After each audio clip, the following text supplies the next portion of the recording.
Kalau korang rasa movie Transformers yang live action sebelum ni tak best ataupun sampah, percaya cakap aku, korang kena tengok Transformers 1. Sekarang ni dah mula ditayangkan dekat panggung wayang berhampiran dengan korang. Aku mind blown gila dengan betapa bestnya cerita Transformers 1 ni. Tanpa ragu-ragu, aku bagi 5 bintang daripada 5 bintang. Thank you Zavlog sebab sudi belanja tiket. So, Transformers 1 ni mengisahkan tentang persahabatan Optimus Prime dan juga Megatron dan macam mana diorang cuba nak mengubah nasib Cybertron. Yes, dalam movie ni Optimus belum lagi jadi Prime. Kisah dalam Transformers 1 ni berlaku berbilion-bilion tahun sebelum apa yang kita nampak dekat movie yang live action tu.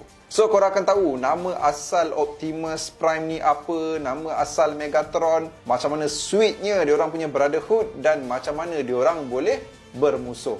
Mula-mula aku skeptikal sikit lah dengan pelakon suara untuk Transformers 1 ni. Sekali lakonan suara Chris Hemsworth, Scarlett Johansson, Brian Tyree Henry dan juga Keegan Michael Kay ni memang kena gila dengan style filem ni. Apa yang aku suka pasal Transformers 1? Everything. Story, animation style, script, punchline diorang. Senang cerita semua lah.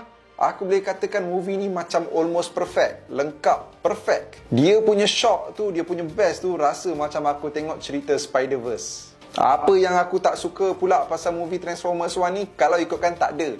Tapi kalau aku kena cari juga, mungkin satu lah kot. Cerita dia tu macam, aku rasa tak puas. Aku kalau boleh nak panjang lagi. Itu je lah kot. Which is a good thing lah. Bila kau tak puas, maksudnya kau enjoy. Even animation, tak sangka cerita ni best. Percaya cakap aku. Tak sabar aku nak tunggu Transformers 2 pula. Hopefully tak perlu tunggu lama.